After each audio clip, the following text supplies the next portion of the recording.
सबसे तेज। हमारे चैनल को देखने के लिए लाइक करें, शेयर करें और सब्सक्राइब करें। और देखिए आज की ताजा तरीन खबर। मंडी तालुका ग्राम पंचायत गुंदौली में 5वें दिन की बप्पा की विदाई करने पहुंचे मांझी उप सरपंच श्री प्रकाश पाटिल साहब, जो बप्पा का विसर्जन करने वाले हैं, उनके और उनके परिवार द्वारा। और भी आप बहुत सारे गणेश भगवान को आप देख रहे हैं कि और भी मान्यवर लोग जो है अपने अपने घरों से 5वें दिन विदाई के लिए गाजे बाजे के साथ नाचते गाते सब लोग बड़े ही धूमधाम से बप्पा का विसर्जन करने के लिए जा रहे हैं। जहां पे घाट पे पहुंचने पे बप्पा का पूजा अर्चना कर, आरती कर उनका विदाई किया गया। तो चलिए हम दिखाते हैं आपको वहां का कुछ दृश्य।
ये माघी गणपती उत्सव है। हमारे गुंडोली गाव में बहुत सारे गणेश उत्सव आहे। आमच्या गुंडोली गावामध्ये हा उत्सव म्हणजे एक आनंदाचा सण साजरा होतो। आज हे जे गणपती इथं बसलेत ते आमचे हरिभक्त परायण श्यामदादा पाटील यांच्याकडे नित्य नेमाने दरवर्षीप्रमाणे 5 दिवसाचा गणपती असतो आणि त्यांचा पूर्ण परिवार हरिभक्त परायणमध्ये आहे आणि त्या उत्सवाने ते खरोखर अगदी अशी मजा आणतात या गणपती उत्सवाबद्दल आम्हाला आणि भरपूर लोक येऊन दर्शन घेऊन जातात आणि त्यांची सेवा करण्याची पद्धत ही आम्हाला खूप आवडते। त्याच्याबद्दल मी त्यांच्या परिवाराला आणि संपूर्ण गावाला देवबाप्पाची कृपादृष्टी लाभो हे मी गणपती बाप्पाजवळ प्रार्थना करतो।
सर, आज आप गुंडोली ग्राम पंचायत में तालाब पे आए हैं बप्पा का विसर्जन के लिए।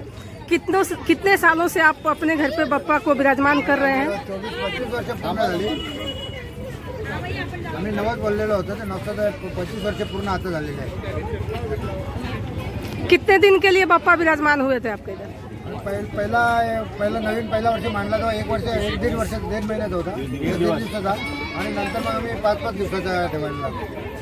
अभी आगे अगले साल भी रखेंगे कि कायम से रखेगा? कायम से रखेंगे। आज बप्पा का आप विदाई कर रहे हो, अभी कैसा लग रहा है आपको? 5 दिन तो आप लोग बहुत ही आनंद पूर्वक रहे हैं और सारा आनंदात चालू आहे। अभी आज बप्पा की विदाई है। 5 दिवसात आमचं आता विसर्जन होत आहे, त्यामुळे जरा आम्हाला दुःख वाटत आहे। त्या दुःखात आम्ही पुढच्या वर्षी आम्ही त्याला आनंदात आणू, आनंदात मध्ये ते राहू एवढं आम्ही बोलून 2 शब्द आम्ही संपवतो। गणपती बाप्पा मंगल मूर्ती इंदिर मामा की